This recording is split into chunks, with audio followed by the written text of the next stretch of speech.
Hello, soulmate. Welcome back to my channel. I'm just going to take a minute to go over today's reading with you.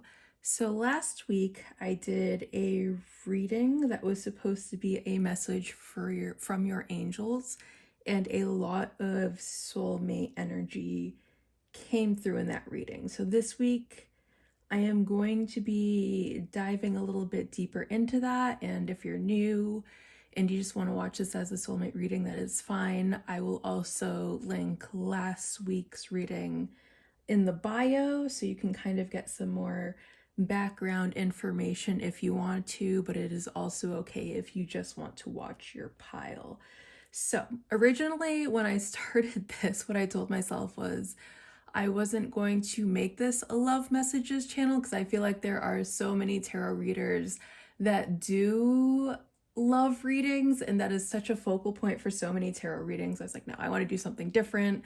Last week was supposed to be a message from your angels, and when I asked Spirit what message they wanted to have come through, it was like twin flames, soulmates, love, and it just kind of went from there, and I was unprepared to do that kind of reading. So this reading is going to kind of delve deeper into that. Again, if you want more background information on that, the link to last week's reading will be in my bio.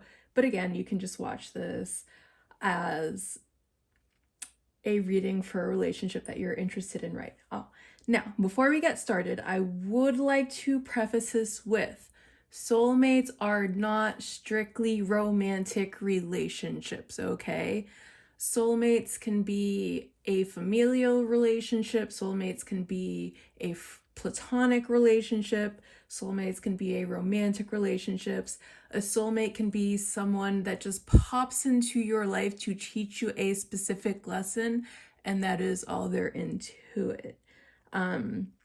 I would also like to say that I did pick up on some twin flame energy in last week's reading, which I didn't get too much into last week because like I said before, I didn't want this to be just a specific love channel. If that twin flame energy comes through again in this reading, I will point it out and go towards that. However, I will do a separate twin flames reading, just because I don't want... My thing about love readings is I don't want to get anyone's hopes up, okay? And I don't want to perpetuate the cycle of people obsessing over anything. Because I know personally I am on a twin flame journey, and it's so frustrating to have someone be like, this is your soulmate, and I'm like, what am I supposed to do with that information? This person was not good for me and I have to leave them. Great. I'm glad to know this was a soulmate connection. However, what do I do with that information? How does this serve me knowing that? I get there was a lesson there, but did I really need to know that? So I will only point that out if absolutely positively called to, and if everything lines up between last week's reading and this week's reading. And of course, like I said, I'm going to do a whole separate twin flames reading. So we're just going to see what energy pops up this week as an expansion of last week's, or as just a love reading if you only want to do this reading and not have to rewatch something. So I'm going to give you a minute to take a look at the piles. This pile is an amethyst crystal. This is a rose quartz, and this one is carnelian. So I'm going to give you a minute to sit here and pick your pile. You can pause the video if you need to take a little bit more time. And I will also take this time to mention, if you are not that great with your intuitive abilities, you might have to watch a little bit of each pile to figure out which is your pile. For highly intuitive people, what it'll feel like is, it'll be like something inside you goes, ooh, that pile right there. I need to watch that. And that's how you'll know that it's your pile. Now, if you don't feel anything speaks to you, and you've watched the beginning to all of them and you're still not sure, it's also possible that there just isn't a message for you here. So also take that into accountability. All right, so I'm going to give you a second.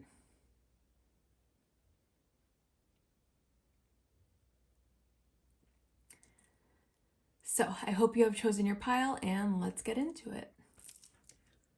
Hello, pile one. So if you chose the Amethyst Tower and the Disney Villains Tarot, this will be your reading, and I will also point out that I will be using the Wild Unknown Tarot along with the Wild Unknown Oracle as decks that go with this reading, just so if you have any questions for yourself and you're like, what was that deck that she used and how can I buy it? That is how. So the first way we're going to start this reading is we are going to check the energies of each person involved in this connection. And I will do that starting with oracles to represent each person, and then I will do tarot to represent the connection. And as we go on, you will see exactly what I mean here. So oracle, let me get a good reading on these two people. So I'm going to use this side to represent your person. The left side is always going to represent you. So for as your person, we are getting the bee. Okay. So we're going to put this over here. For you, we are getting cobra. Okay. And bottom of the deck energy is horse.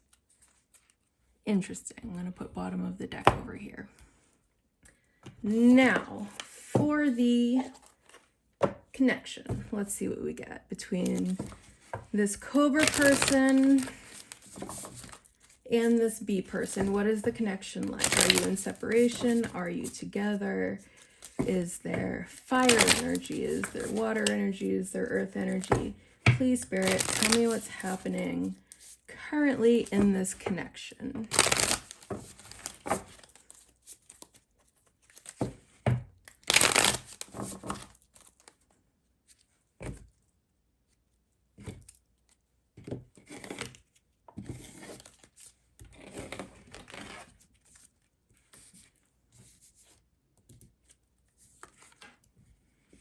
The moon, okay, interesting. The sun, okay.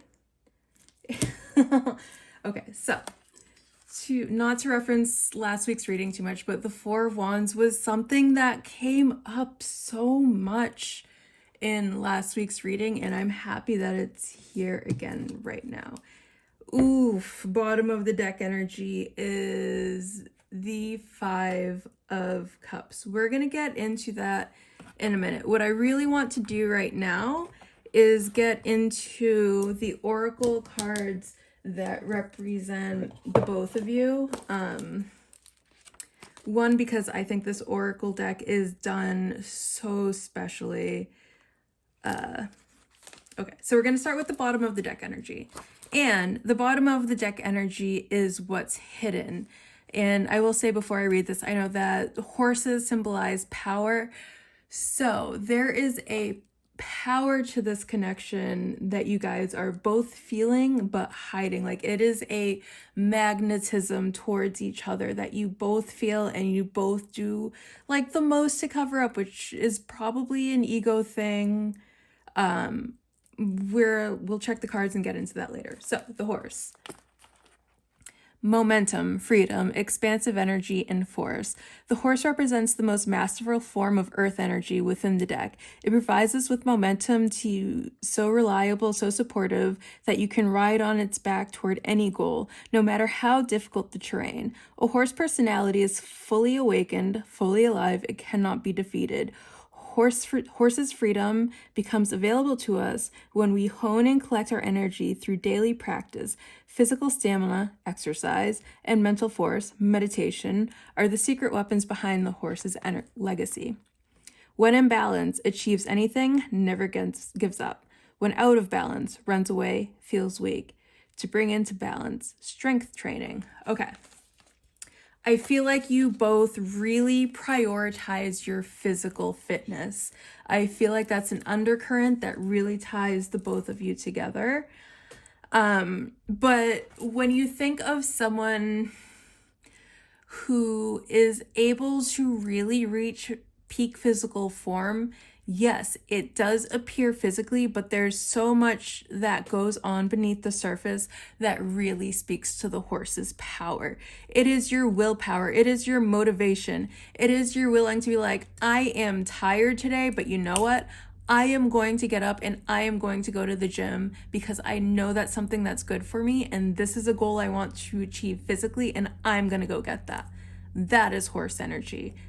It's a very earthy energy because when you think of earth energy is something that is tangible. It's something you can feel. It's something you can touch. It's something that exists in a reality. So this is something that physically you work for in the 3D world, okay? That is horse energy. And I love that for both of you. So I don't remember exactly. Okay, so we have to go through water because obviously the bee or the cobra are not water. I don't remember what comes next.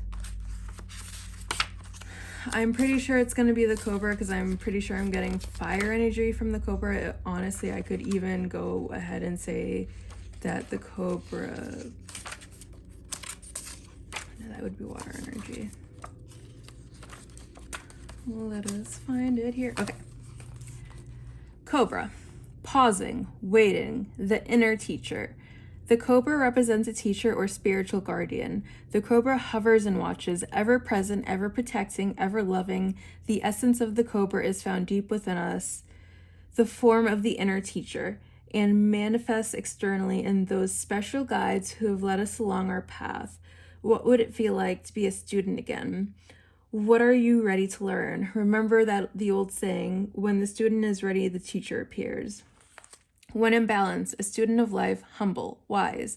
When out of balance, know-it-all, egocentric. To bring into balance, taking a class, study. Okay. So there are a few things I am going to point out about this card. First thing, there's a lot of red, which also reads as Scorpio energy, even though that I know this is a fire card. Number 2, popping up as this sort of teacher figure, I feel like it represents someone who is maybe a little bit older in life and able to teach the following. Maybe like a high sage that can teach young witches, or a sorcerer that can teach young, I don't know the equivalent to sorcerer witches because I don't practice baneful magic, but this would be someone that would probably be a little bit older and wiser. But another significance could be people that are born in the year of the snake. So for instance, I'm born in 1989. So the year I was born in the year of the snake. I am also by Tarot the Hierophant, so that also makes me a teacher. Something like that could be significant, but I think the next closest year of the snake to me is like 1977 or something like that. So if you go to like your Chinese astrology, the year of the snake could be somehow important because we are natural leaders. We are natural teachers. This is something that comes very natural to us. And with the passion, which is what I feel like whatever your passion is, you just want to tell it to everybody. You want to teach it to everybody. You're like, look, wait, no, I went and I researched everything about this topic. And it's not like in a know-it-all way. It's not like you want to pretend to know it all. It's just that you want to share all of the information that you have. That's what I get with this. So how I do this spread is then the energy on your side, the energy on their side, and then the energy that connects you. So on the snake side, and again, I feel this is so Scorpio, is the moon card. And the moon really represents our unconscious. It represents delving into the deeps within ourselves, dark night of the soul, these sorts of things. things that would ultimately seem dark, but honestly, it's a matter of perspective. Like, yes, a dark night of the soul can be a challenging moment in life. However, looked upon properly, when you realize it's for your spiritual development so that you can align with your higher self and do whatever you want to do more masterfully, with more wisdom, with more skill, whatever, it's not such a bad card. You could also have a very special connection with the night, and one practice that I personally keep is talking to the night. If the night is something that you connect to, because there are so many deities that are in charge of the night, and I connect them all as one deity when I talk to the night. Talk to the moon, talk to the stars, just talk to the night in general. If you have a wish, if you have something you want, if something has disappointed you, tell the night all about it. You'll be surprised. The night, she listens, she gives to the people she feels connected with. And I know that I'm using that in a binary way, but again, the night is non-binary. The night in general, talk to the night. That would be I assume that there's already a special connection with the night, but develop that connection, talk to the night. Now, before we get into the person in question's energy, we have to go and we have to look up the bee, which I'm going to go ahead and assume is an air sign, but it could very well be a spirit sign. I just don't have this full oracle deck memorized. Bee, air sign. Okay. Earnest, hardworking, democratic. The bee personality is light to be around, especially when there's a team project on the horizon. Bees love to work steadily and thoughtfully until the final task is complete. They are sensitive creatures, aware of mental subtleties at once. Since they're artists at heart, they usually add creative details to the overall vision. For the most part, they are bustling, joyous personalities until they're too tired from all the work. Then they gripe and then sting. When in balance, content, active, vibrant. When out of balance, overwork, annoyed. To bring into balance, mini vacation. Okay, so the first thing I'm going to say about this bee personality is it sounds like someone's chakras need to get in balance. And I'm also going to point out the similarity in color between these two cards. So I feel like this bee person is someone that really likes to have a good time with this Four of Wands coming out on their side. Four of Wands. Let's go over what this could possibly mean. So Four of Wands energy could be some sort of celebration, like a birthday party, an engagement party, a baby shower, some sort of very significant, or a reunion. The Four of Wands is also a card of reunion. So on this side, we have air and fire.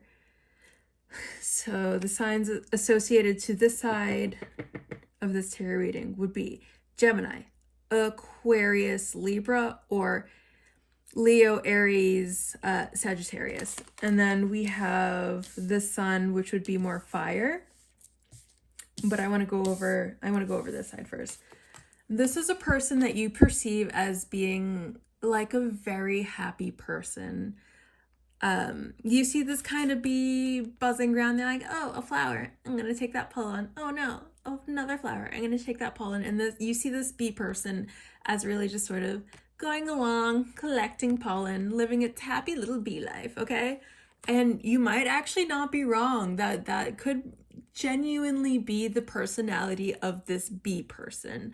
Especially with this Four of Wands. This Four of Wands being like a party card. This could be a party person. This could be like, hey, who wants to party right now? That could 110% be this bee person. The other thing I am going to mention right now, because I told you guys that I was going to mention it before, this is also a twin flame card. Because of all the fire energy that happens here, and it happens in a set of two on each side, This is also read as a twin flame card. Again, like I told you before, I don't want this to be a love focused reading. I don't want to get people's hopes up. I don't want people to be like, oh my God, she said that he was my twin flame, so now I have to bend over backwards to make him love me. No. Let's go over real quick twin flame relationships. You don't always end up with your twin flame. Sometimes your twin flame is someone that comes into your life, and the pain of them leaving is so painful that it makes you change on a fundamental level. You don't always end up with your twin flame, okay? Sometimes the energies are just too passionate. Now that I've said that, let's go towards what connects you guys together. Fun. You guys have so much fun together. There is such passion. There is such vibrance. There is such energy with this card.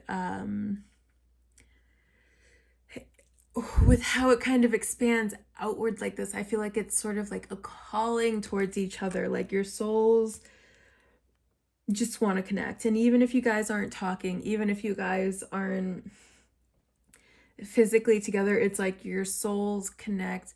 So you might have this feeling of like you can't stop thinking about this person, and what it might actually be is because your souls are always together, because your souls want to be together, because your souls are so energetically connected in some way. And you might actually still physically be so energetically connected and connecting to each other every day that it's like, I don't want to think about this person today because I broke up, but then there are constantly things that are popping in, and it's because not only are they still energetically attached to you, but you are still energetically attached to them. And what I'm getting from this reading is it might be that you guys are so energetically connected that it's almost like the relationship didn't end on a energetic level.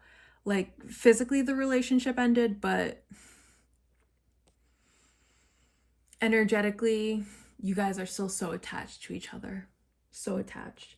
So when you think like, you know, I was doing this thing and some synchronicity lined up and it made me think of this person, you know, maybe a specific song played on the radio. I don't know, but it reminded you of this person immediately. And then that energetic attachment formed all over again, and it's because you guys don't want to let go of each other. Like there's still so much attachment here with all the fire, with all the fire energy. There's still so much passion here, still so much passion. So if this sounds like a familiar connection, keep watching because we're gonna get a little bit more into it. Okay,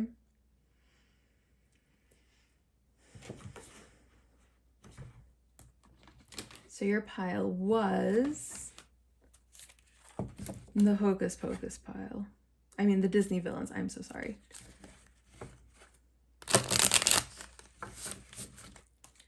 All right, Tarot. What can you tell me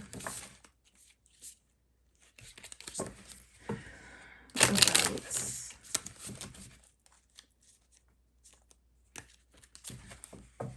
connection?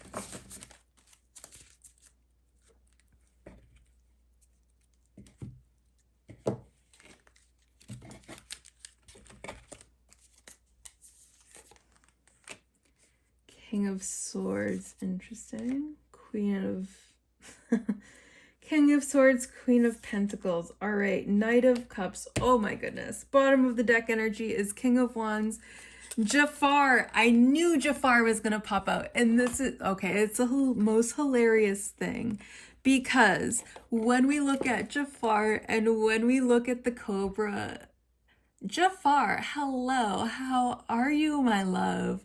So happy to have you in my reading. There's definitely some sorcerer energy happening right here. I'm not going to assign a sex to it, but I'm going to say anyone that practices baneful magic, welcome to my reading. Your energy is accepted here, even though I personally do not practice baneful magic and do not approve. Welcome, because obviously there is a message. But I mean, look at this imagery. We have Jafar, and then we have the cobra on his staff. Okay, so we're gonna get into this reading. Hello, Jafar. Hello.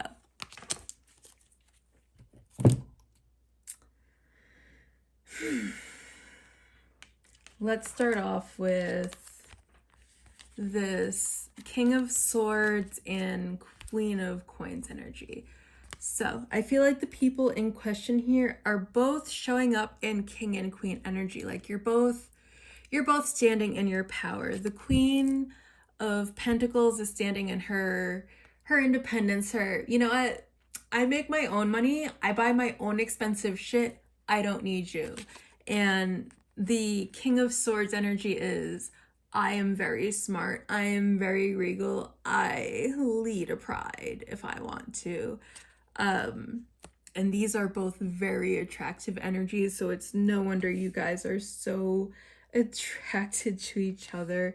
But there is also this this Gaston energy that's happening here, right? And what does Gaston do? If I was to associate Gaston with an energy, obviously it would be Leo, which is funny because we have so much fire energy popping up. So someone could have like a fire moon or fire rising. So Leo, Aries, Sagittarius as a moon, or Leo, Aries, Sagittarius as a rising sign, because your rising sign is what you project to the world, how people kind of perceive you, no matter what your sun sign is. And then your moon sign is how you interpret and express emotions. So you could be projecting this because of how you are expressing and feeling your emotions. This Gaston energy right here. And it could be when you think of different energies as your sun sign, like maybe you're an Aquarius sun.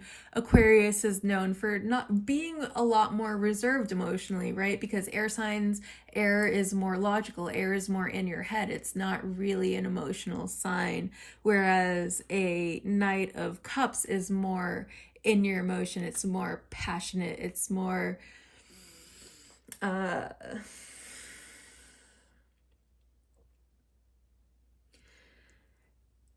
it's more Rico Suave, the energy behind this card. So there's definitely you guys stepping into your power, and that is causing like a lot of attraction between the two of you. And the other thing I am going to point out is, with Five of Cups being the bottom of the deck energy, and then we have this Four of Wands popping up, I'm going to say that you guys are in separation. This Five of Cups, like look at how sad this horse looks. So when we go back to thinking about the horse as a symbol of power, think about a wild horse that's just sort of running through the train, the hair flowing in the wind, that's the muscles just glistening in the sun, that symbol of power. And then we get this sad horse in the Five of Cups, like that horse felt like it lost its power somewhere. I'm also going to point out that this is a cups ruled card. So either water energies could be important, Pisces, Scorpio, Cancer. And again, when I say water signs could be important, I don't just mean your sun sign, right? Because like I've dated someone who was a Virgo sun, and literally every single other thing in his chart was water. So he would continuously pop up in the cards as water. So it's not just your sun sign. Look up your chart if you don't know. But it could also be, look at how sad this horse is. Like obviously this horse is in its feels, and cups are the cards of your feels. So it could just be someone that you're so much in your feels about.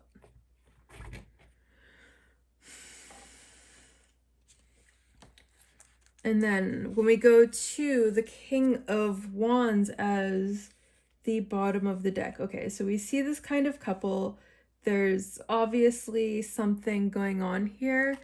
I feel like the bottom of the deck, what it's saying is you need to step into your power. You need to really step into this King of Wands energy. You need to rule your roost, okay? If this connection, and I can kind of say that it is probably romantically inclined, because we do have a number of cards that would indicate that, right? We have the Knight of Cups, Rico Suave, you know, like there is romantic intention here. And then we also have the Four of Wands, which is a lot to do with romantic celebrations a lot of the time. Popping up here. So I'm going to go ahead and say that there's probably some romantic intent. I'm not seeing it as being platonic. I don't feel like there would be as much fire energy with a platonic relationship or a familiar relationship, though, you know, sometimes familiar relationships can carry a lot of passion with them, but I'm not getting that here. The other thing I'm going to say that I am picking up on is this Moon card. So you, as the Cobra, you are really hiding your passion for this person. I feel like the Bee person is a bit more out in the open and like, let's run away and get married together. And you're like,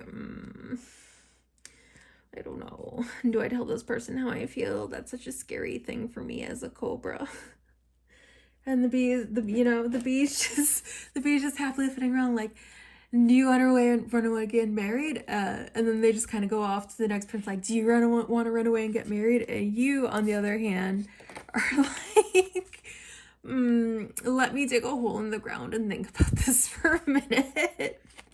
Is the energy I'm getting. And it's not that you guys don't like each other, it's how you guys handle that emotion that's so different. Like you are definitely hiding that emotion underneath the surface a lot more than the Bee person. So the next thing I'm gonna go ahead and do is get some channeled messages for you. All right. Spirits, what messages want to come through for this person at this time?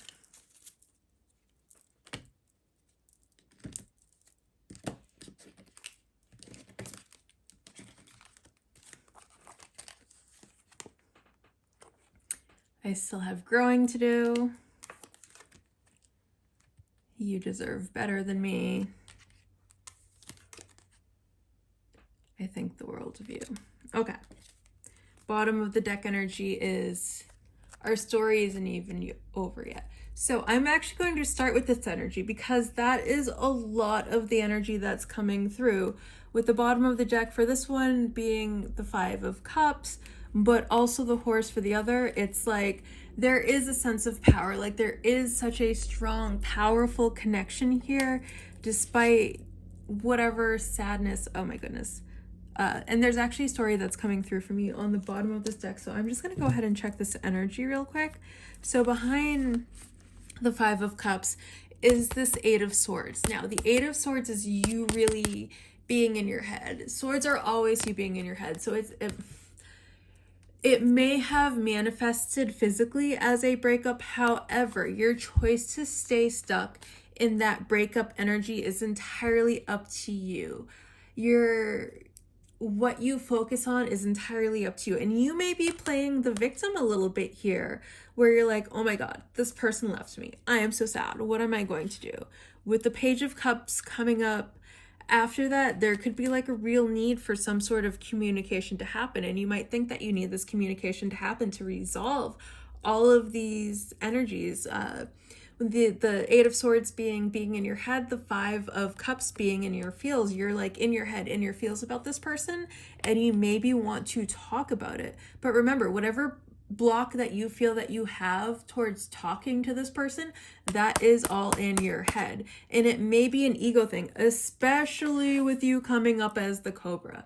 It is probably like an ego thing that's stopping you. You're like, oh, well, I can't talk to this person because they're going to see me as weak and I don't want them to see me that way. Or well, if I talk to this person first, if I'm the one that breaks the silence, then they're gonna know I like them. And what a horrible, oh, the horror. Oh my goodness, you have feelings and they know it. Oof. So with the King of Swords coming up again underneath this, and the King of Swords already being in this reading, yeah, I feel like that's something, like, it is a mental battle for you. Like, you're trying to be very astute. You're trying to be very mentally in control of your emotions, and that may be actually what's heading you back, since that's what's coming through as a challenging card. The Seven of Wands is like something that challenges you, and it's coming up as your own mental process. It's the need for control over your emotions to an extent that doesn't facilitate a healthy relationship. Like, yes, you should absolutely have a certain amount of control over yourself, but if you never process your feelings, you don't ever get over them. You need to, at the very least, even if you don't want to proceed forward with this connection, oh my God, and this is beautiful because the Hangman is coming up next, you need to let go. The Hangman is like when you're holding on to something so tightly, and it's just the need to let go. And sometimes letting go just means a shift in perspective, okay? It's just, you might see this person in a certain light now, and you may be putting them on a pedestal, or you may be putting them down to make yourself feel better. And that whatever you're doing to keep them in that box is keeping you from moving on. You need to see them for who they really are, so you can just let it go. Let it go, move on. Or this shift of perspective can also bring about a change in this connection. So let's get into these channeled messages. I still have growing to do. I would like to point out all of the fire energy that we have going on in this reading, because fire is a sign of change, right? Like when you light a candle on fire, that wax, it melts, it burns until that candle changes. That is, even though it looks like that candle is changing for less, that could still be a symbol of growth, like that projection of burning down until the candle is out. It's still a symbol of change until you get to buy a new candle that maybe goes along more with your intention or what you want for that time period, instead of having that same scent over and over and over again for the rest of your days. And this, you deserve better than me. So let's talk about male machismo and projecting confidence versus what confidence really is. So we have a lot of king and masculine energy coming in with the horses, also with Gaston. And when we think about who Gaston is as a character, and when we think about Scar, and then this Cobra energy coming up.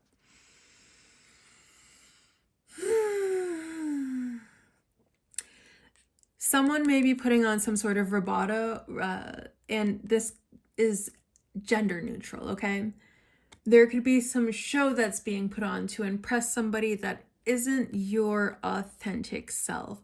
And what you need to realize is that you need to just step into your power and be your authentic self to feel worthy. But as long as you're putting on this sort of Gastonish show for people, you're going to feel like people deserve better than you, because you're pretending to be something that you view as better than yourself to attract something that you view as too good for you.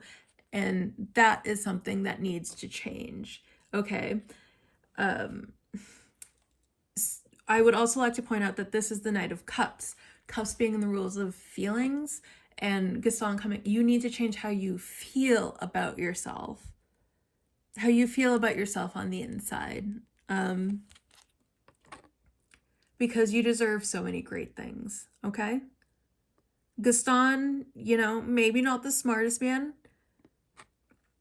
so good looking. so good looking, had so many other things, girls just fall to the wayside for him. So what? Maybe he was a little dumb. Maybe he was a little bit of a himbo, okay? Let's face it. He was a little bit of a himbo.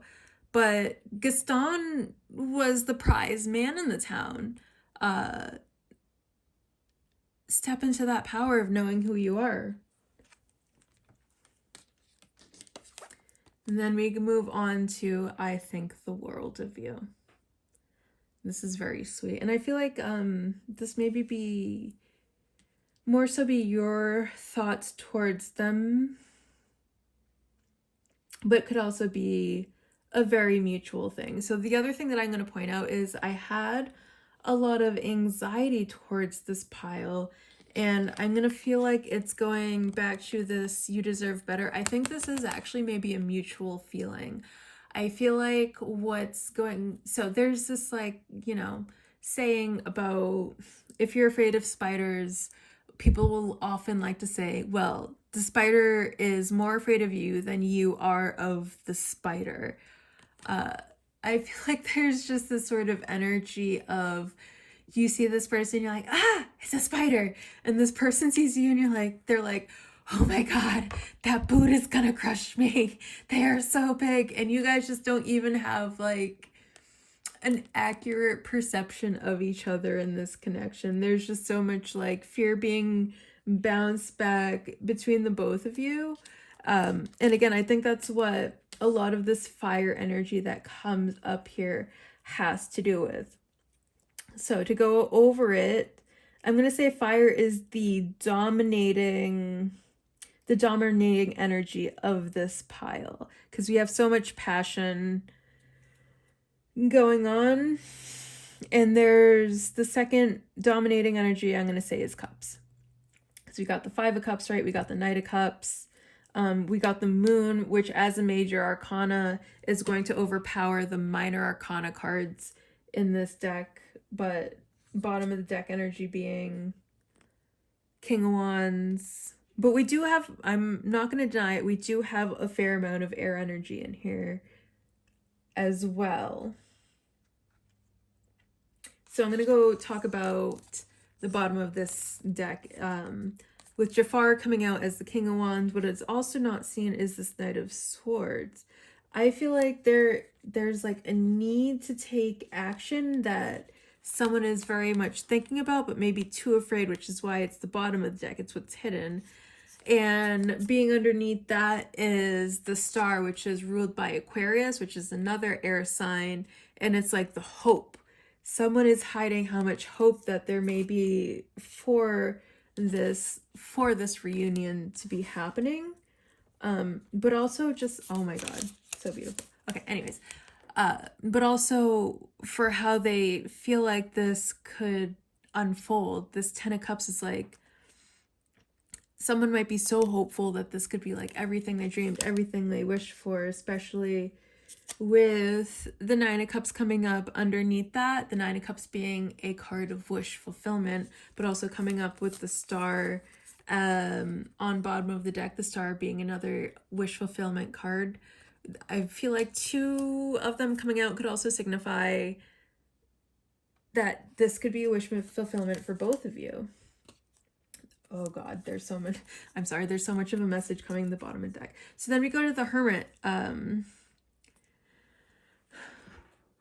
Hermit is ruled by Virgo energy, and what that means is Virgo is a very analytical card. So the Hermit is someone that kind of sits alone and really sits with their thoughts a lot and really over processes, really digs deep into things. But at the end of the day, what the Hermit is a very spiritual card. Think Master Yoda. It's climbing up the mountains of Tibet and sitting there for 3 months to come into your spiritual awakening. That is such Hermit energy.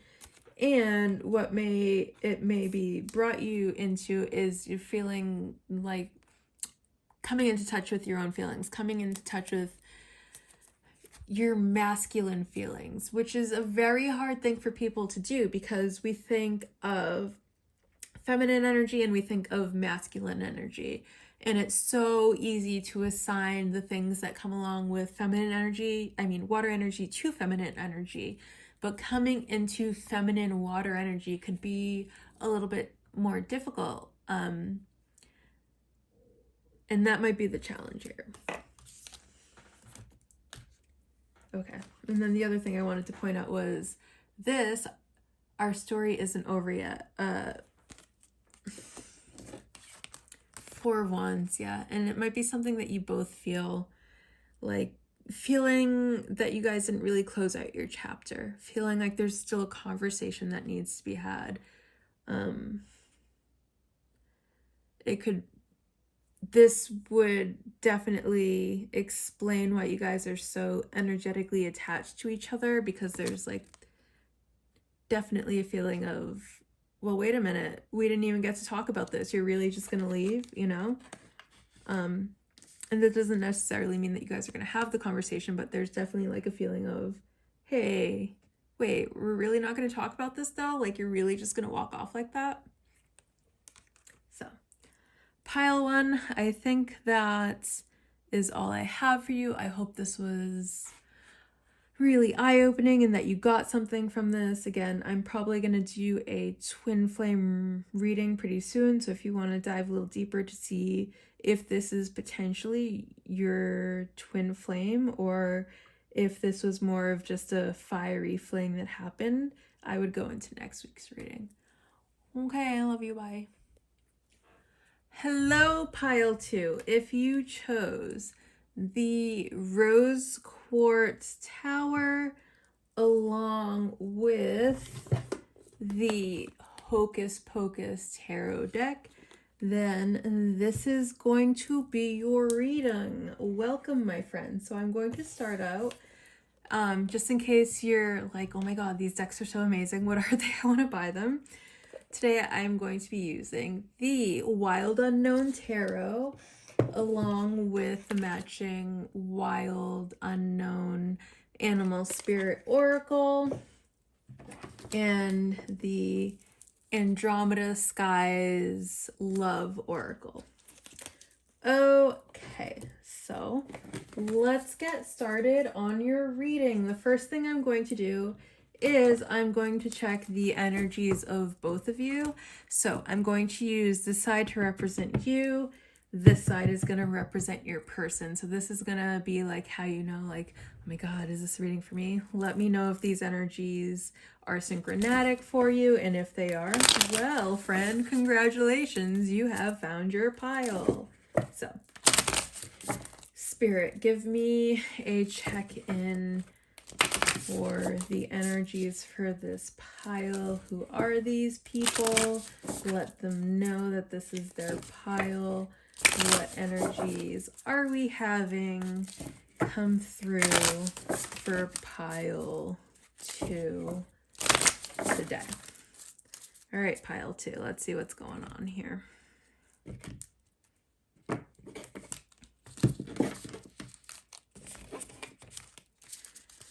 So for your side, we have the Oyster, which I am going to stop right now and say this is actually one of my favorite cards in the deck.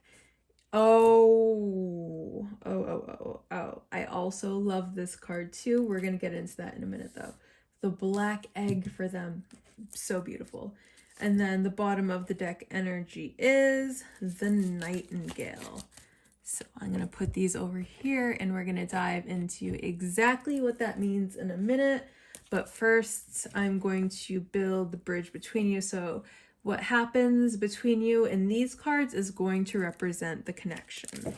So Spirit, please tell me about this connection. What is going on between these two energies? Please show me what is happening currently. Right now. Yes, Spirit. Please show me pile 2's connection at this current moment. So on pile 2 side, we have the 9 of Pentacles. I love that for you, pile 2. Connecting energy. Queen of Wands. I still love that for you. Yes, yes, girl, get it. Or I mean that in the most gender neutral way. Yes, get it. Pile 2. And then on, ooh. I'm going to tell you all about this in a second. And then the bottom of the deck energy is the Son of Wands. Okay. I actually love this for you, pile 2. What I am going to start out with is we are going to go into the Animal Spirits deck. Let me find water signs first. Okay. Oyster.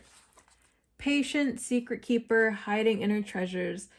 The focus and determination of the oyster is unmatched. Anything an oyster personality puts their mind to, they achieve with grace and charm. The only problem is, oyster types often take their inner gifts for granted. They become shy or doubtful, and this can lead to withdrawing or protecting their deepest desire in life's work. When the oyster card appears, it's important to reveal your inner treasures, what is it you've been hesitant to share. The world is waiting to see. When in balance, feels blessed, generous, masterful. When out of balance, reluctant, gripping, clams up. To bring into balance, share something. So I have such a personal connection with the oyster card. I am not a water sign, and actually, whether it's my regular chart or my Placidius chart or whatever, I actually don't really have very many water placements in my chart. I have like 4 throughout the whole thing. So in like my regular chart, I have Scorpio, I think in like my Pluto, and then a Cancer placement. And then in my Placidius chart, I have Scorpio in my 7th house. I have Pisces in my 12th house, and I have like Cancer in some other house. But I feel so connected to this because I feel like this is really representative of how I deal with those water signs, because I have so few water placements in my chart. But let's take a look at this black egg as well, because so the black egg is actually a spirit card. So we go beyond earth, wind, fire, water, and then this oracle has signs just for spirit cards, which is something that makes this deck so absolutely unique and why I love this deck so much. So, black egg. Speaking from an authentic voice, the truth. The black egg contains one of life's essential treasures, the truth. Inside of it resides no confusion, excuses, small talks, noise, or lies, not even white ones. The living and breathing vessel harbors only that which rings true. When this essence is in balance, we speak slowly and clearly. We are drawn to activities like writing, reading, teaching, singing, or perhaps public speaking. Sounds draw us in. Books draw us in. The concepts of truth itself draw us in. When asking questions like, what do I know to be true about myself, and what is true about the world? When the energy of the black egg is not accessed, we speak from an unsure place. We say things others want to hear, gossip, or repeat stories to justify our subpar behavior. We might even try to convince ourselves that we have no inner truth at all. The energy of the black egg hovers and waits for us to reconnect. It is available at every moment in every situation. It's the epicenter of truth, the birthplace of our voice. Okay. Whew. This is some heavy energy. So I'm going to start with the oyster. Well, no, I'm going to start with both of y'all because you both have a shell around you. I'm going to start with that. And these shells are so similar. So similar. Like, even look at these 2 cards. There's a lot of blackness used in these cards, but also, like, even though the oyster does have a lot of darkness surrounding it, there are still so many flecks of purple, just like in the black egg card. So while one is more coming from an emotional place and one is more coming from a spiritual place, there is a lot of intersection here. So much intersection that it could almost seem like a lot of mirroring that's happening in this connection. The other thing that I'm going to point out is that you both have nines that come up on each side of your connection. You, coming up as the oyster, are living in your Nine of Cups. And this is a really great place to be in, gender neutral speaking. It is a place of, I have my own finances. I have this going on for me. I have that going on for me. I stand in my power as a single empowered person on my own. And this could actually scare the black egg person. When you think of really spiritual types, yes, spiritual types are highly developed in some areas, which may make them seem like these all-knowing, all-spectacular gurus. But you have to remember that they are just people, and that a lot of times spiritual work doesn't honestly pay that much. Like, no shade, girl. I am working 3 jobs and this isn't the one that pays. Like, I have 2 other jobs to be able to fund me being a spiritual practitioner. So this person can be like, oh my God, like, yes, they are a spiritual guru, but that doesn't, that doesn't manifest well in the 3D. So you could be over here and you're like, I have all this going on for me in the 3D.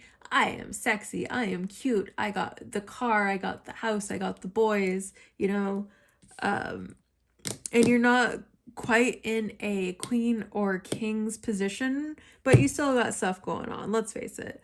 And this could actually scare this black egg person. They're like, yes, I am so spiritually developed, but that's all I have, Like, yes, I go to festivals all the time and I do all these things, but that's all I have. And they could be looking at you with, like, they want to approach you. They just don't know how. What I'm getting here is the energy of they want to talk to you, but they don't want to seem like a creep, right? Like they're lacking that confidence of knowing who they are, because in their mind they're like, oh well, my name's Jared, I'm 36 and I live in this studio apartment in, I don't know, Slummerville.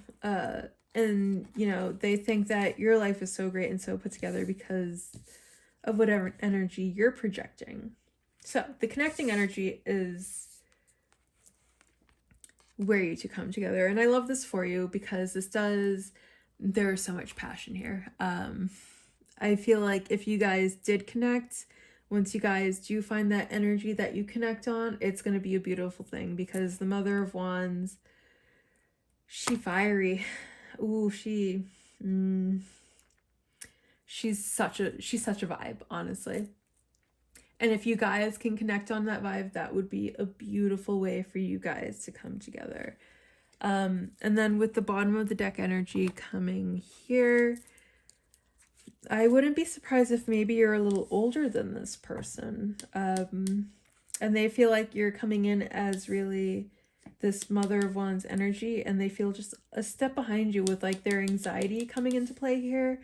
They just feel a little bit beneath you, not too much. It's not like they're at Ace of Wands and you're at the Queen of Wands. It's like they're at the Knight of Wands, but they're still looking up to you. They're still putting you on the pedestal of this queen without realizing that this is the connecting energy. This is where you guys really both connect. Like, you are both very sexy people. You are both very confident people. You're both people that a lot of people are attracted to.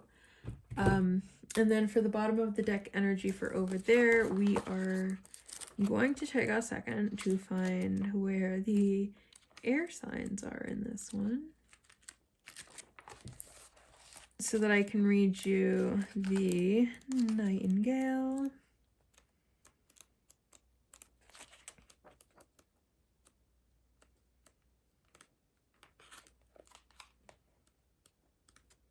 Okay, so for bottom of the deck energy, we have Nightingale. fearless voice, speech, communication, or song. The song of the nightingale is otherworldly. The simple brown bird, almost unnoticeable among the flashy plumage of other birds, transports its listener to the realm of poetry. Nightingale energy is within us when we write, compose, and especially when we sing. It reminds us that music heals the deepest wounds. This card indicates the need to open the bridge between the heart and the voice. There is something you need to say. How long has it been since you sang? Turn it up, write it down, let it out. When in balance, sings, speaks freely with kindness. When out of balance, shy, lump in the heart. To bring into balance, music. Okay.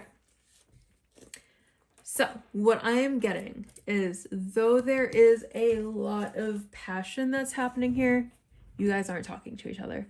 And it's not because you don't want to. It's because someone does not have the nerve. And we're going to go back to swords being things that are completely in your head. So, whatever anxiety that's happening here, and it's not on your side, you're standing on your power, right? The black egg is their side. They are having like a mental block. It's not something that is happening in reality. It's happening in their head. It's like, oh my God, this person's so pretty. I can't talk to them. Oh my God, this person makes so much money. I can't talk to them. Oh my God, this person is so good at this or that. I am obviously not even in their league. I have to stay over here. So they are, putting what they think up are boundaries, but are actually acting as walls that are keeping them in this egg, that are keeping them closed off. And that's completely on their side. You as the oyster, and you standing in your power as the Nine of Pentacles, you're doing all right. Like, yes, you do have this shell, but you are also showing up in confidence. And honestly, it's this person that needs to step up a little bit. It's this person that needs to step up a little bit and be a little bit in their confidence, so you guys can meet on this middle ground, so that you guys can meet at this Mother of Wands, so that you guys can have whatever kinds of conversations that you need to have with each other. All right, so let's get into tarot. Tarot, what else can you tell me about this connection? What else is going on here? What am I not seeing right now? What does pile 2 need to know about this connection at this exact moment?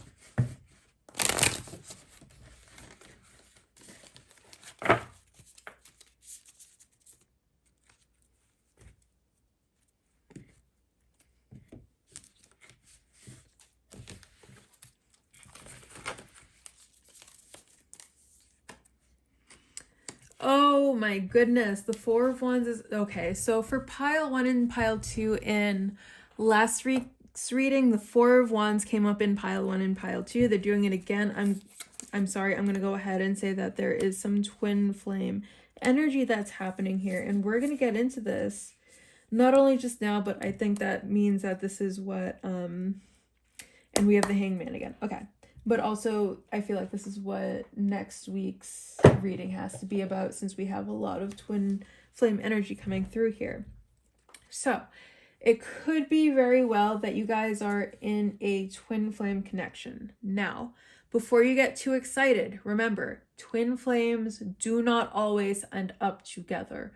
Sometimes you guys come together and you have such a powerful and passionate exchange with each other that tearing the relationship apart causes fundamental change within the both of you. You both have to take a look at yourselves and be like, this is what's wrong with me, and why this person that I have never loved anyone else like in my entire life is leaving me, and this is what I have to change.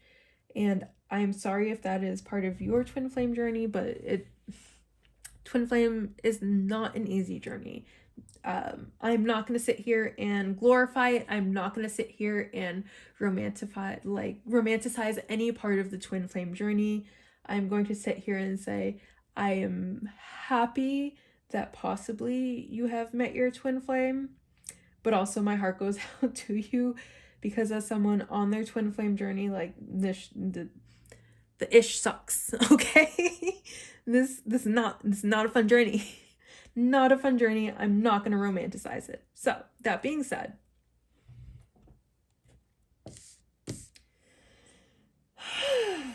we have Four of Wands coming through.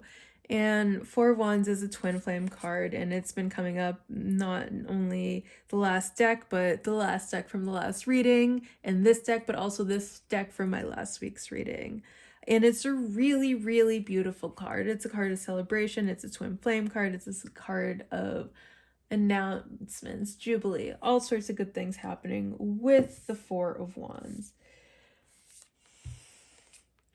Five of Wands is a little challenging, and coming up underneath the Queen of Wands, I honestly get that though, because Queen of Wands, when we think of Queen of Wands energy, she's fiery, she's passionate, she's all about expressing herself, expressing her mind. Things are going to come out that maybe you're not ready for, and she's going to be confrontational, which is not an energy everyone's comfortable with dealing with. You know what I mean? Like, she's gonna step at you confidently if you do something she doesn't like, and she's going to confront you about it, and you are maybe not expecting that confrontation. So yeah, the Queen of Wands energy can be a very challenging energy. Queen of Wands knows who she is, knows what she is worth, not settling. That can be a very stubborn and difficult energy. If you have a woman you're loving, you're like, oh my god, I did this thing and she didn't like it. Queen of Wands is like, boy, you're walking a fine line here, where someone else might be like, oh, well, you made a mistake, you know, we're all human. Queen of Wands is like, I am the queen, why aren't you treating me like it? It, like, you know, that's Leo energy right there. That is attitude, that is the most self-worth. So we get to this part where we have the Wheel of Fortune and the Nine of Swords. This is a fated connection. Okay, the Wheel of Fortune is all about fate. It's about things coming together in synchronicities. It's maybe there's something I said here that your counterpart also says, and you're like, oh my god, that's how I know that it's them. That is what the Wheel of Fortune is all about. And the Wheel of Fortune is also the perfect card to counteract any insecurities that you're having. So, along my own twin flame journey, honey buns, let me tell you about the amount of tarot readings that I watched, that I got synchronicities on along the way. And it's like, you know, with all the trauma that I had, the tarot readings and it being something that happened spiritually was actually the only thing that would allow me to trust the connection. Like, I would not have trusted this person otherwise. I love this person to death, but if it was just up to me coming at them with all of my previous trauma, I wouldn't have trusted it. I had to have spirit the entire way being like, hey, this is a person that you're supposed to be with right now. And we're going to send you all of the synchronicities we can so that you open your heart and you learn the lesson that you're supposed to be learning from this connection. And whether this connection lasts together or not, that could be what's happening right now. So the messages that I also got after that relationship ended was that spirit is always going to tell you what you need to hear at that moment. So for me personally, I was so traumatized that if spirit wasn't there being like, look, honey, he ain't cheating, he ain't out there doing nothing, he, you know, he's a good boy, I would have been like, at the first scent of foul play, I would have been like, no, I'm out of here, bye. And if spirit wasn't there the entire way being like, no, you have to open your heart, you have to open your mind, not everyone's gonna, you know, stab you in the heart. And no matter how that relationship ended, I got the lesson that I got it. But the most important lesson for me in that relationship was learning to open my heart again. And I would not have done it without spirit there 100% of the way being like, oh, no, this is your person. And maybe they're not the person I'm ending up with, but I, in hindsight, see why I needed spirit to do that for me. Otherwise, I would have been closed off to the relationship completely. So, regardless of any twin flame energy, which, you know, I am picking up here, spirit is always going to tell you the message that you need to hear at that moment, and you might not understand it, and you might not even understand it directly after whatever circumstances conspire, but I'm always going to convey what spirit is telling me, And if this is what you need to hear right now, this is what you need to hear right now. So let's get to this bottom of the deck energy. Bottom of the deck, something's hidden. There's something there's a hope you're holding on to that you hide a lot, huh? And it really causes you a lot of anxiety. It's like something that's on your mind all the time. Actively. It's something that you're actively engaging in all of the time and giving energy into. Something you're always wishing for. Yeah. And that's probably why there is some conflict in this. But remember, a lot of times the route to our own happiness is simply a shift of perspective.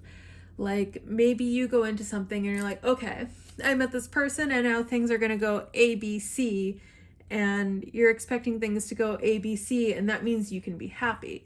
But things don't go A, B, C. Things go X, Y, Z, D, B, G, F. And you're like, I was not expecting X, Y, B, D, G, F, right?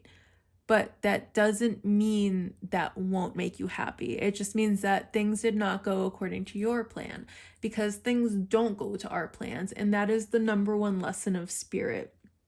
Is you will make a plan for yourself and spirit's going to tumble it over, because that plan that you have for yourself, that vision that you have for yourself, a lot of time comes from ego. And what spirit wants us to do is dismantle our ego. So spirit's going to throw wrenches in your plans until you get to finding your true self and finding what really makes your heart tick, finding what your inner calling actually is. And when you align with that, that is when spirit will be like, okay, yes, honey buns, you're doing it. Let's go, soulmate. Let's go. I'm cheering you on. But until you fully align with your higher purpose, spirit's going to throw wrenches. There's going to be wrenches. There's going to be problems. So let's get some channeled messages now.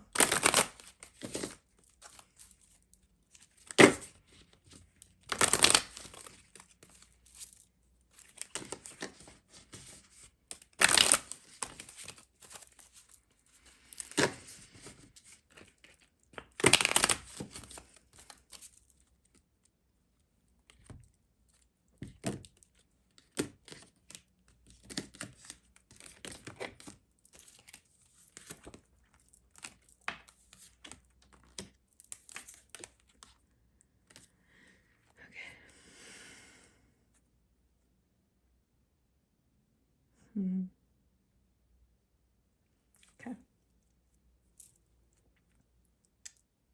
So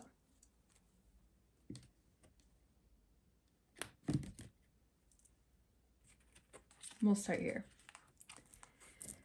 You deserve better than me. Let's start on your side of the energy, where we have you really stepping in as this Nine of Pentacles, this person who's stepping into their power, who is going to work, who is doing their things, who is proud of what they are doing, as you should be, honey buns. It can be really throwing, again, with this Nine of Swords energy coming in, it can be really throwing this person off. Like,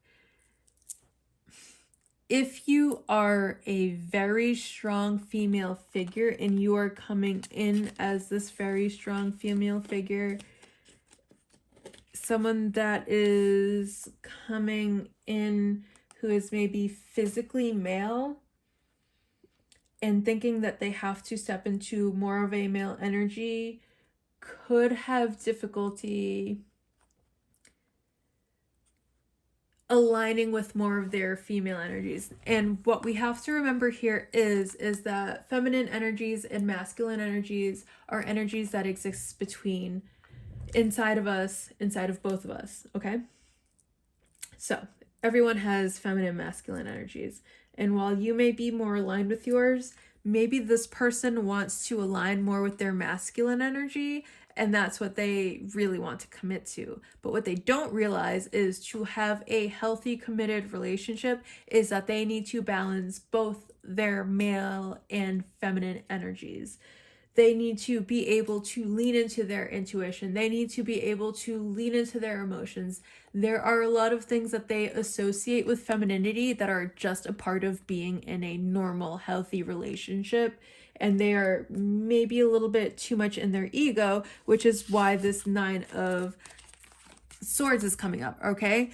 How much they want to be in their masculine energy is causing them their own distress.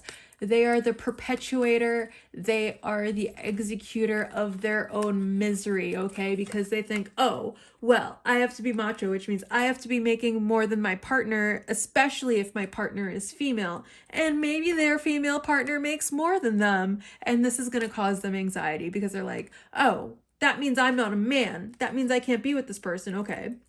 Maybe this is your divine counterpart. Maybe your divine counterpart makes more than you. If this triggers your ego, that means you got some work to do, you know? That means you really have to go into this black egg energy. You have to look at yourself. You have to look at what you want. You have to look at the outdated beliefs that you have and why you have them and maybe do some spiritual growth here. Otherwise, you're going to be stuck in this 9 of Swords energy. And that's what I have to say about that. Because this is not coming on your side. It is coming on their side. This 9 of Swords is 100% on their side. You're living in your life. You're in your 4 of Wands energy. You're in your 9 of Pentacles energy. You're in your oyster energy. Honey buns, it's not you. It's them. That's why they probably feel like you deserve better than me. Because you probably can do better. Okay, so be patient with me. So we have be patient with me coming over this 5 of Wands and this Queen of Wands. So 5 of Wands being a very challenging energy. And like I said before, your confidence could really throw them off. And it could really take them a minute to kind of come up to being like, okay, well, maybe I am an equal partner, but not in all the ways that I thought of. Like maybe they make more money than me, but maybe there are gifts that I have that they don't possess. And they're too busy looking at what you have to offer for them to really see that they also have a lot of things to offer as well. And this is probably what has to come to an end. Okay, so when we see this, I'm intimidated by you, they're really hiding like what a force they see you as. They're really hiding their anxiety about this connection. So I will say before doing this reading, like, yeah, I felt a lot of anxiety and this is probably it. Like they are probably so scared of you and you don't even know it. And this is what has to come to the end. So we also have, this is the end, but also we have the Wheel of Fortune. 10 is the number of the Wheel of Fortune. 10 is also the number of endings. So with these coming together, they need to end this anxiety. You know, they need to step into their power. They need to step into their powerful energy to meet you halfway, to meet you into this Queen of Wands. Like you're not even asking them to step into their King of Wands energy. You're asking them to meet you in the middle at the Queen. And you're probably gonna have to be patient. There's some preconceived notions that both of you are probably gonna have to let go on of before this connection can fully develop. And with the 4 of Wands coming here and this possibly being a twin flame connection, like that actually makes sense. The whole point of a twin flame connection is for you guys to learn and to grow, and that can either be together or that can be apart, and you guys need to keep that in mind. And you're gonna find what works for you. Maybe you spend the rest of your days with your karmic. Maybe you guys have separate life partners that you spend it with, but there is for sure a lesson for you that has to happen here. And I'm going to point out fire energy as the dominant energy of this pile. We have a lot of fire energy coming through here. So Aries, Leo, Sagittarius, if that is important, or any of those seasons. Yeah, you can look the seasons up online. It's spring, fall, and winter. winter, like late winter, more towards December, fall. Leo is right in the middle around August, and then Aries season is right at the very beginning of spring. That is happening now. So pile 2, I'm going to leave that as your reading. I hope you enjoyed. Again, I'm going to do a specific twin flame reading as my next reading if you feel called to do it. I might be able to clarify some of this for you if this is indeed a twin flame connection that's happening right now. Okay, I hope you enjoyed this reading. I enjoyed doing it for you. Thanks, bye. Hello, pile 3. If you chose the Carnelian Tower and the Nightmare Before Christmas Tarot, this is your pile. So what I would like to say before we start getting into it is the decks that I will be using for your reading are the Wild Unknown Tarot, the matching Wild Unknown Animal Spirit Oracle, and the Andromeda Skies Love Oracle. So how I am going to start this reading is I am going to check the separate energies for the people. I am going to use this side as your energy. I am going to use this side as your person's energy. If it sounds reversed, you could very much be doing like the relationship from your perspective, and I would suggest going to a different pile to see if we have it from your partner's perspective. If not, it could be possible that this is someone that you haven't met yet or someone like that. So, Spirit, please give me the energies of the 2 different people involved.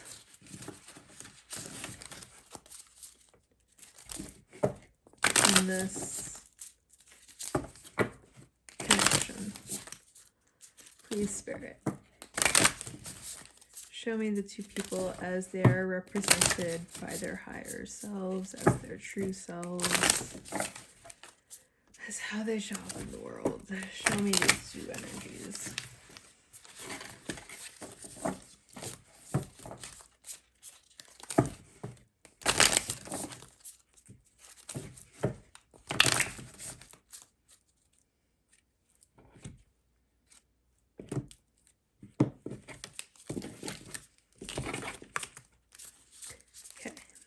For your energy, Phoenix, which is a spirit card. I love this card, but we're going to get into that in a minute.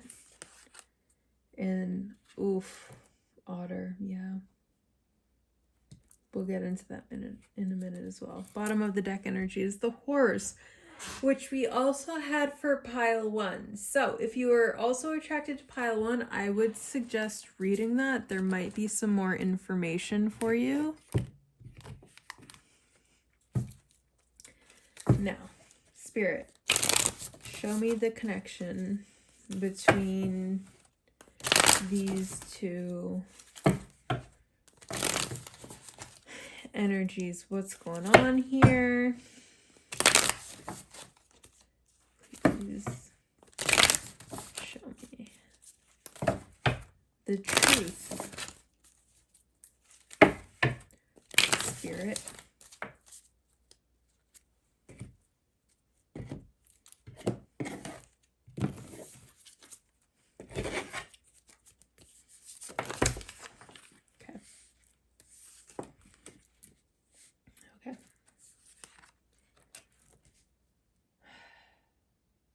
My goodness. Okay. So, the first thing that we are going to focus on, your energy. You are going through a transformation, and it is a good one, and I am so happy. This is like a fated transformation. This is a spiritual awakening, and it's probably very difficult to go through. Let me tell you, I have been going through one for several months now. It's not my first one, but in becoming a professional card reader and in becoming a professional Reiki practitioner, it has involved a spiritual awakening. And Ooh, honey buns. It's been eye-opening and revolutionary and magical and so many things. I wish fun was one of the adjectives I could use to describe this experience, honey buns. And you know, there are moments of fun. There are absolutely moments of fun, but it's not all fun and games. You know, when I get to do these like tarot readings for you, when I'm channeling spirit and broadcasting, and spirit wants it to be like fun and light for entertainment, this is fun. But the entirety of my spiritual awakening in becoming a conduit of healing for hundreds of people, oh my God, do you know how much trauma I have to let go of? I have at all times the energies of two exes who are like obsessively attached to me, and then one new male energy that like wants to talk to me but is too scared, and I feel their energies all the time. And now that I am leveling up in my psychic abilities, I can discern whose energies they are. And honey buns, it's not as fun as it's cracked up to be. But the other thing about it is that I can do this for you. So let me do this for you, because that's what we're here for. On your side, you're going through a spiritual awakening. Yeah, Phoenix is for sure a spiritual card, and this is fate. We're going to get into the actual guidebook to see what spirit has to say in the words of which this was meant to be spoken. Also, because this is an oracle and not a regular tarot deck, I don't have absolutely every part of it memorized, as much as I wish that I did. And of course, the Phoenix is going to be like the last thing that I find in here. Here we go. Okay, so Phoenix, freedom from suffering and past karma, reincarnation. The Phoenix represents the transformation of our past. It doesn't mean running from it, denying it, or burning bridges with rage. The Phoenix employs an advanced technique described in yoga as the burning of impurities through practice and dedication, tapas. The essence of the Phoenix is with us when we realize we have been suffering too long and something must change. We take a stand and decide to live consciously instead of being driven by unconscious mind and its long list of fears and aversions. At that very moment, the spark of the Phoenix is lit, and the gray bird helps us burn through our baggage. We no longer run from who we are, what has happened to us, or what we have done. The stuckness and dead weight fall into the ashes, and a lightness and clarity emerge. As the stagnancy continues to smolder, the Phoenix lifts our spirits up, and we begin to recognize ourselves. Again, we may catch a glimmer in our eye that wasn't there before. Look closely. It's a sign the fire of transformation is upon your wings. And I'm going to let you get like a really good close look of this art, because I feel like it's just so beautiful. And the number one thing I love about both of these decks that I use together is like the artwork is just on point, beautiful, great. And then we have over here the Phoenix in the first chakra. The ancient yogis believe that our heaviest karmas reside in the first chakra. This earthen center is also called Muladhara, our root. The ascent of the Phoenix begins here, and the entanglement of karmas is slowly burned. It rises from the ash toward the navel center. Again and again, it makes this journey from first to third chakra, purifying our essence, freeing us from the past. I love that. I love that. I love that. I love that. So I just actually put out a root chakra cleansing, and the root chakra is it's going to dominate your ability to feel secure in yourself. So like if you're a partner and you're feeling super insecure, root chakra work. Your ability to feel stable in the world, your ability to like go about making rational decisions, root chakra if you're having problems with that. So we're going to go over to their side, and this is one thing that I'm going to have to say that I didn't have to say in the other piles, and I'm actually really sad to say it. So for their pile, coming up as the otter, I mean, it's a water sign. The other thing I have to say about it, I'm not saying that that's a bad thing. Like, my dog's a water sign, my dog's a Pisces. There are plenty. I am filming this from what I call the House of Scorpio because my mom, my stepdad, my sister, and a lot of other people in my life are water signs, and the house that I'm living at is not a good place for me to be filming footage, and my mother has taken the compassion and the dignity and everything to let me film from her house and supporting me doing this by letting me use one of her spare rooms as my office. And she's a Scorpio, so no shade against water signs. I'm gonna say that first and foremost, and especially no shade against Scorpios. I know Scorpio gets such a bad rap. As a Taurus, we are actually very compatible, and I have mostly love. Actually, I have all the love for all of the Scorpios in my lives. I've never met a Scorpio I didn't like. But anyways, what I will say is this is a water sign, which people usually have difficulty with, but as an earth sign, when you think of earth and water, you know, water nurtures the earth. Flowers need the rain to grow just as much as they needed the sun and the wind. As an earth sign, I love water signs. So getting back to this otter card, this is a fire sign right here. No, this is a spirit sign. This is technically a spirit sign. This is a very fiery spirit sign, the Phoenix, and we have water coming up. The important thing is that water is looking away. Water has attention on something else.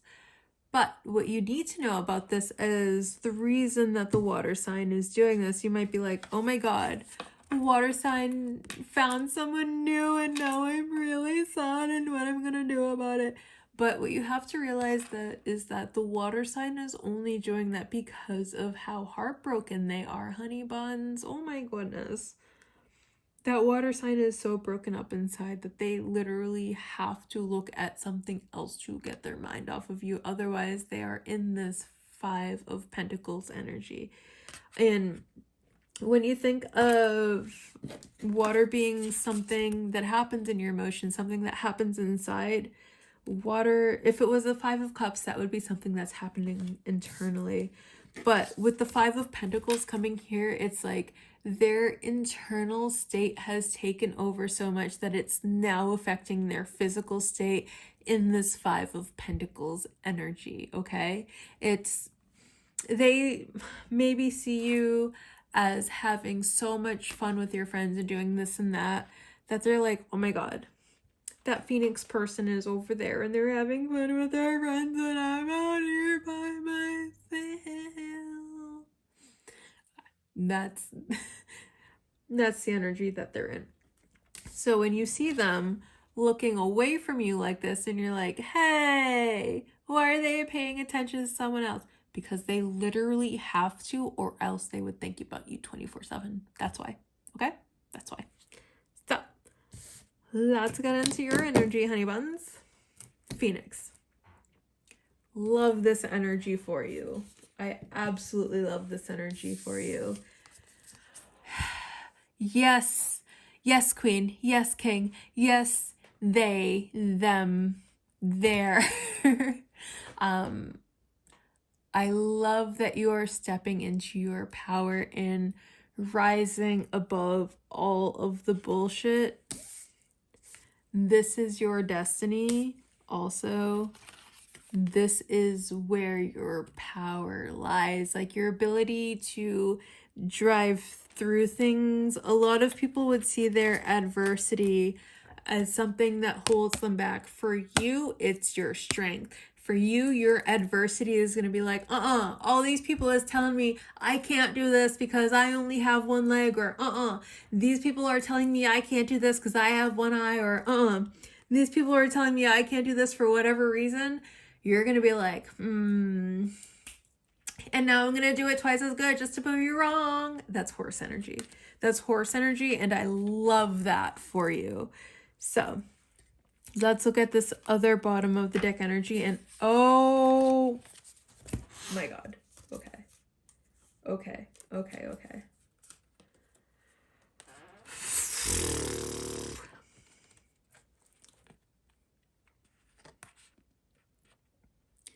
I almost feel wrong in telling you this, but there's a reason that these things are coming out in this order. Like this, I don't know how this Cobra card got in here. First of all, we're going to talk about that. Second of all, and then the Four of Wands is a twin flame card, and with the Cobra being fire, I'm going to go ahead and say that this is a twin flame connection, and I'm going to go through what I did with pile 1, which is where the Cobra came up in. So if you were attracted to pile, just watch pile 1, because that's probably going to be like your twin flames perspective on things. And I'm going to also say, hello, Jafar. Welcome back. Anyways, this is probably Princess Jasmine's reading. And Princess Jasmine's like, what do you mean I end up with Jafar? He's strong, powerful, and handsome. What do you mean? Anyways. Hi, Jafar. So. Four of Wands. There's some twin flame energy hanging on here. I wouldn't be surprised if Jafar is a freaking water sign. Like, honestly. So I know that the Cobra is a fire sign, but the first thing that I thought when I saw Cobra was like, but why is it Scorpio though? Anyways. Ooh, honey buns. This is a tough connection, yeah. This is a tough connection for sure that's going to challenge you, and it's going to teach you things about yourself. You're ready to learn these things though. Like, it's a hard lesson, but you're ready to learn it, okay? And what you have to understand about this connection is that this person is a person. Not just a person, but they're a man, okay? No, I'm not going to say that. This is gender neutral. This person is in male energy. That's how I should say that. Okay. This person is in male energy.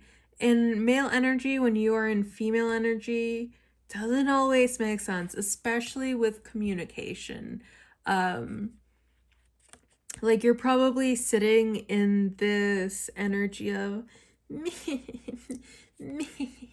he said he loved me, and now he's not talking to me. And this person's over here like, what do you mean I'm not talking with you? I'm supposed to attract and not chase. That's what dominant men do. And you're over here like, why isn't he talking to me? And he's like, I listen to those men on YouTube that tell you that you have to be mean to women to make them want you. She's over here like, why is he being so mean to me? And then the other thing that you have to understand about this energy is that insecure attachment styles are the only people that are responsive to game playing. So, if you have a perfectly good partner who is a securely attached partner, they will actually be repulsed by your game playing, because you're going to be like, I'm going to do this thing over here to make you want me more, and they're going to be like, my therapist says that that's a red sign, so I'm going to go this way. And you're going to be like, why isn't she coming here? Anyways, that's the let's get into that. That was a dialogue. That was like a personal dialogue, I know. What I'm going to say. So for you, I mean, for anyone in this connection, this is a fated connection, but you also have to keep in mind, like, you're probably in this energy because Phoenix, like, yes, it's a spirit energy, but it's also a fiery energy. So you're probably in this energy of, look, spirit keeps telling me that my divine counterpart is coming anytime. When is it coming? When is it happening? That's probably what's being indicated by this Wheel of Fortune. Like, when's the time coming? Divine timing, I can't tell you that, man, because divine timing's been like divine timing for me for so long, and I'm like, I don't know when divine timing happens either, brother. Sister, whoever you are, I don't know. I wish I could tell you. All I can say is it's divine timing. It's going to be synchronicities. What I can say is that when it happens, it's going to be the most beautiful thing, because every time the cards are like divine timing and then divine timing happens, it's like this awe-strucking, soul inspiring, like really, really beautiful series of events that happens that lets me know that like it was God's work that made everything come together like that. So the other thing that's going on is bottom of the deck energy. Confidence. Confidence, confidence, confidence. Confidence is key. Horses are beautiful. Do you know that you're a beautiful person? Do you know that about yourself? Like, do you see your hair flapping in the wind? And do you see your muscles? Do you see those big, trusting, horsey eyes and look at them and be like, oh my God, I am a stallion.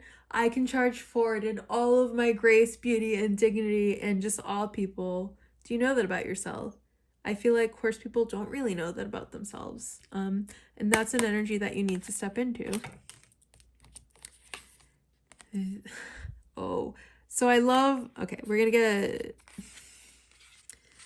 to that next. The bottom of the deck energy is this Knight of Swords. So there's like a hastiness and impulsiveness, like a rashness, and it comes in your thoughts. It's not like, yes, it's impulsive, but that impulse starts in your thoughts. It's like maybe there's a way that you feel about yourself that kind of destroys your confidence. Like when you see that this came up first and this comes up after, so like this is your anxiety and it is impaling your confidence. It's coming in and it's like psh. But you need to respect that you are this lion, okay?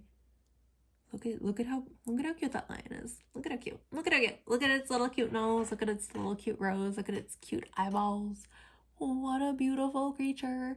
And then you want to have this hawk and be like, psh. Compare this hawk to this lion. This hawk, first of all, this lion is carrying a rose in its mouth. Like, how cute. Hello, kitty cat. This hawk has to come in with a sword because it's a much stronger creature to try to tear down that lion, okay? Recognize when you're the apex predator. Recognize when it's a rodent trying, like a rodent with wings trying to take you down. A rodent with wings and a sharp pointy stick trying to take you down. Honey buns. Look at you. Look at you. Look at you. Look at this beautiful lion. Look at that. Look at that. You're gorgeous. You're gorgeous. Look at yourself. Take yourself in. So gorgeous. Don't, because swords is our thoughts, okay? Like, you might think this is coming in as a physical person, and there might be a physical person in your life that's triggering these thoughts, but what you have to recognize is that that physical person doesn't actually hold a sway over your thoughts. And while you may think that that physical person is triggering those thoughts, you have to figure out what thoughts you have associated to that physical person, because there's most likely a lesson for you in that. And that's what you have to learn right there. So it might be something like, okay, your boss is super hard at you at work and it causes you stress all the time. But what might actually be happening there is there are probably a lot of areas in which you can improve in your job that you are just not aware of. And it's literally your boss's job to point those areas out to you. It's not that you're doing a bad job or that you're doing things wrong. It's that literally your boss exists and your boss income exists to make you better at your job. So you might be like, oh, but I did all these things and I'm doing all these things more than other people in my position. Why is my boss coming hard on me? It's just that that's their job. And your aversion to that is all in your head. Like, you may think that they're coming in to be tough and swoop down on you and attack you.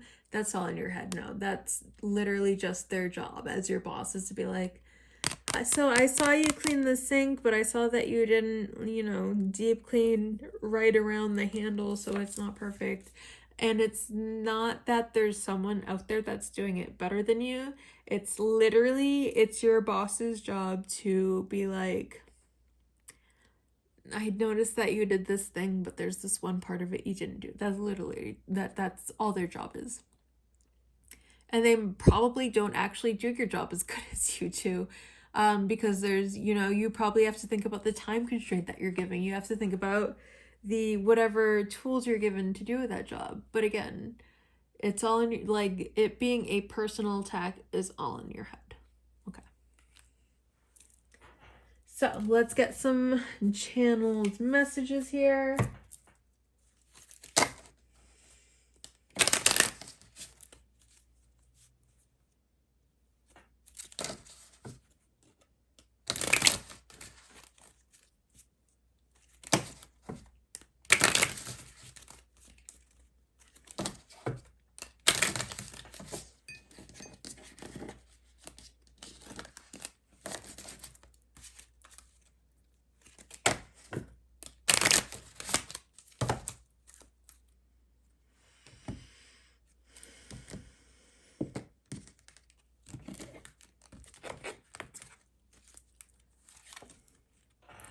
I feel like I ruined everything. Yeah. I'm planning on reaching out to you. You are the love of my life. Okay. And bottom of the deck is I'm afraid of commitment. So the other thing I want to do is take a look at these tarot cards, because I just realized I used different tarot cards. But I'm about to get into why I feel like it was important that things happen this way. And it's going to start out with the Cobra popping up. So pile 1, if you were attracted to pile 1, I feel like maybe pile 3 and pile 1 actually could be counterparts, or you guys could be thinking about each other in some way. I have that to say about it. I have actually more to say about it, but I'm going to pull some tarot cards before we get too much into it.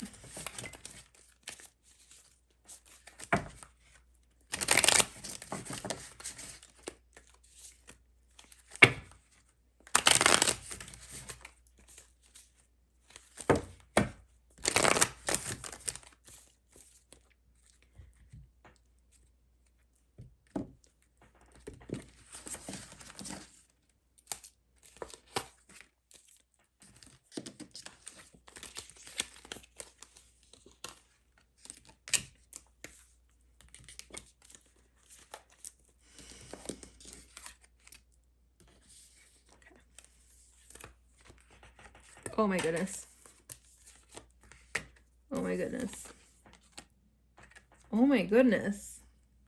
Oh my goodness. Let me find the card that just flew off here.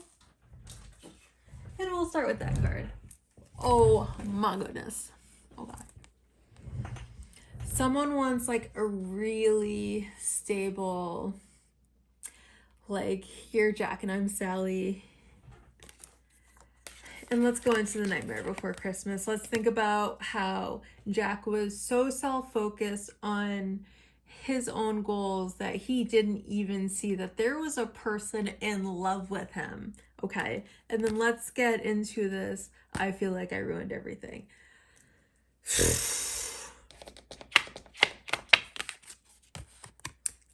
Okay, Cobra. What did you do here? Anyways. Again, I feel like there's definitely a connection between pile 1 and pile 3.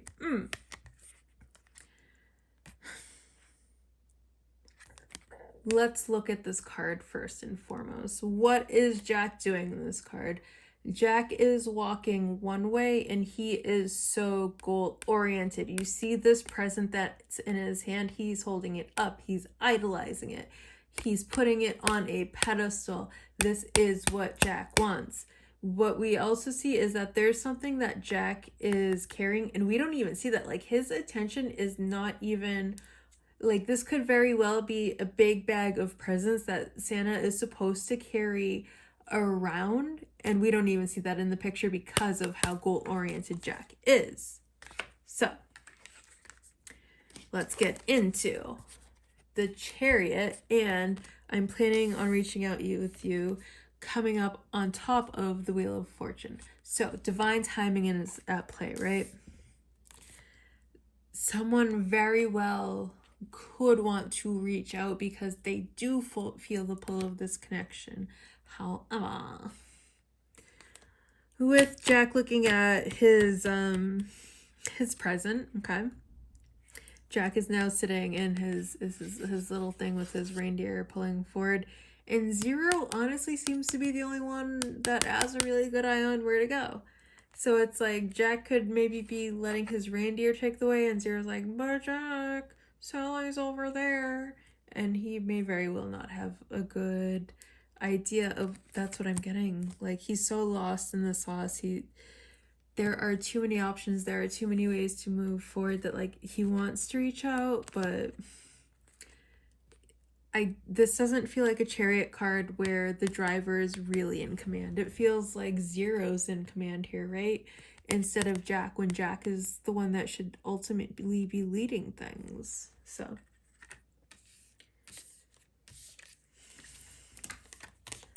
let's get to this. 9 of Cups with You Are the Love of My Life. It's funny because we have 2 9s coming out together. So we have the 9 of Wands coming out with the 9 of Cups. And it's like, this is something they really want, but for some reason it's a challenge. There are probably a lot of things that they have to learn. There is something that they need to let go of, and let's face it, it's probably a karmic. With this being the bottom of the deck, let's face it, it's a karmic connection. It's a karmic connection that they're confusing it for something significant, which isn't to say karmic connections aren't significant, but they don't understand. No, they do. They do. At the end of the day, at the bottom of the heart, this is what comes forward. Like, on some very soul intuitive level, that's what's coming through, but they don't understand it in the terms of they are already with a karmic partner and they don't know what to do with that. And it's causing this really challenging energy. It's causing this really 9 of Wands energy, this really like, this is what I want, and this is what I'm going through, and this is what I want, this is what I have to go through, this is what I want.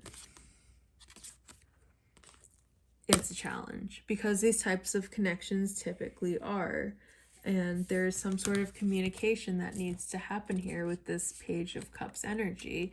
You guys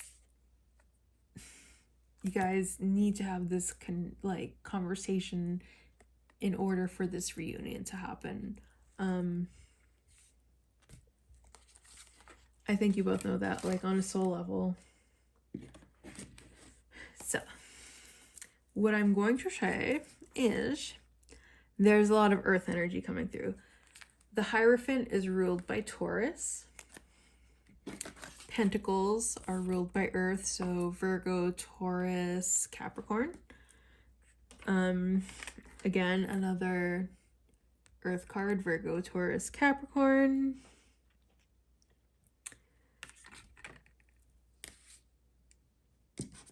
Fixed signs could be important, so Taurus, Scorpio, Aquarius, Leo. More earth energy here.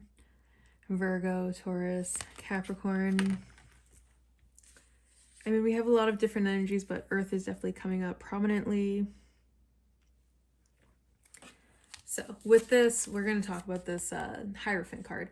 With the Hierophant coming through, the Hierophant is all about lessons, which at the end of the day is actually what soulmates is about. It's about some sort of lesson that either you or them are not learning, and that message is going to keep coming through. So you may be like, there might be some lesson that had to have come with this person, and you may be like, screw this person and I break up with them, you know, it's just not working out. This is not for me. But there may be some lesson that you're not learning here that you need to learn, and another person just like them is going to come through until you learn that lesson. And honestly, I would look out for us Tauruses. Taurus is most known for teaching Scorpios a lesson, so I will say that. And then we have the Ace of Pentacles coming through underneath that. So yeah, there's probably an opportunity to learn a lesson here. Recognize that opportunity and probably learn that lesson. Otherwise, you're just going to end up. And this came up in pile 2's reading. This 8 of Swords energy is like playing the victim. You are so much more the master of your own design than you give yourself credit for. You have so much reign over your life. You have to recognize it and really take control. Really do the work to mend yourself, whatever you've got to do. And, you know, do the right thing. Oh god, we've even got strength coming through here, which came out in the last one. And we also have strength coming out for the bottom of the deck energy here. So first of all, you could both very be into the gym with, this could be like 2 gym buddies that are like, oh yeah, bro, let's go lift together. Like, I don't know, maybe like it's a very masculine energy to be in, so you both could be stepping into that masculine energy. However, I see the interesting thing about here is we have this one strength card coming through that's like, oh my god, look at the beauty of this card. Look at that mane. Look at that infinity sign. Look at the rose in the mouth. You know, we've got that strength. And then we have this strength card, which is like giving that strength card the googly eyes, right? We're like, I wish I was as strong as you, bro. Like my arms are so flabby. Look at me. How are you so strong and beautiful? So it's like you guys could actually be equally strong, but one of you just doesn't have the confidence as this one to be like, yes, we are the same in the strength. And with the moon card coming up underneath that, this is probably something that they very much hide. Like, they probably very much give off the energy of strength and confidence, but underneath it, they are this kind of strength. They're like, I only lift 500 pounds, but my muscles aren't the biggest, so I'm not that great. And it's probably like that insecurity is probably something that they very much hide. Oh my god. I feel like this tarot reading could go forever. I'm so sorry. So, with the King of Swords coming up next, someone could be really hiding how much in their heads they are about this. Like, this could be something that's probably very much dominating their thoughts, and I'm getting that this is a separation connection with the 5 of Pentacles coming up here, and then the 6 of Cups coming up here as a card of reunion. Someone, you know, really wants to talk about getting back. Oh my god, someone really wants to talk about getting back together, and this would make, I feel like, the both of you very happy, because you could really build like the stable home together. So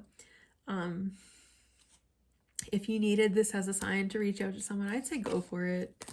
If someone does reach out to you and you're hoping for it, like, I would think about your responses to it. You know, you might want to kind of be in your ego of like, oh, well, this person hurt me, so I'm going to hurt them back by not responding, or responding from ego. Don't do that. Don't do that, because this 10 of Pentacles could really be at stake. And I think you really have to think about like what you have to give up to get to that point. What kinds of relationships are you engaging in because of ego? What kinds of things you keep around you because of ego? And does this serve your highest good? And is this something you want to lose forever for you to learn your lesson? All right, pile 3. I feel like that was a really good reading. I'm so happy to have done this for you. This was so much fun. Thank you so much. I will see you next time.